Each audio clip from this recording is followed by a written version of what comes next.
நடிகை கீர்த்தி சுரேஷ் தமிழ், தெலுங்கு, மலையாள படங்கள்ல முன்னணி நட்சத்திரமா வலம் வந்துட்டு இருக்காங்க.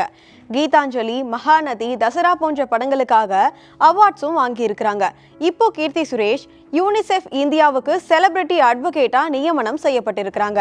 அதாவது ஐக்கிய நாடுகள் சபையில குழந்தைகள் நல நிதியமான யூனிசெஃப் உடைய இந்தியாவுக்கான தூதரா நியமிக்கப்பட்டிருக்கிறாங்க. உலகத்தோட 190 நாடுகள்ல செயல்பட்டு வர யூனிசெஃப் சுகாதாரம், ஊட்டச்சத்து, கல்வி, பாதுகாப்பு உரிமைகள் குழந்தைகளுக்கு கிடைக்கிறத உறுதி செய்ய பணியாற்றிட்டு வருது.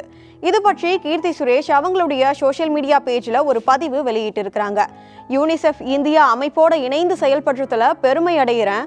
குழந்தைகள் தான் நம்மளுடைய மிகப்பெரிய எதிர்கால நம்பிக்கை. அவர்கள் மேல அன்பு செலுத்தி சிறந்தவர்களா உருவாகுவதற்கு தேவையான அடித்தளத்தை மேம்படுத்த வேண்டியது நம்முடைய கடமைன்னு தெரிவித்திருக்கிறாங்க. இதுக்கு முன்னாடியும் யூனிசெஃப் இந்தியாவோட தூதர்களா பல திரை பிரபலங்கள் இருந்திருக்கிறாங்க.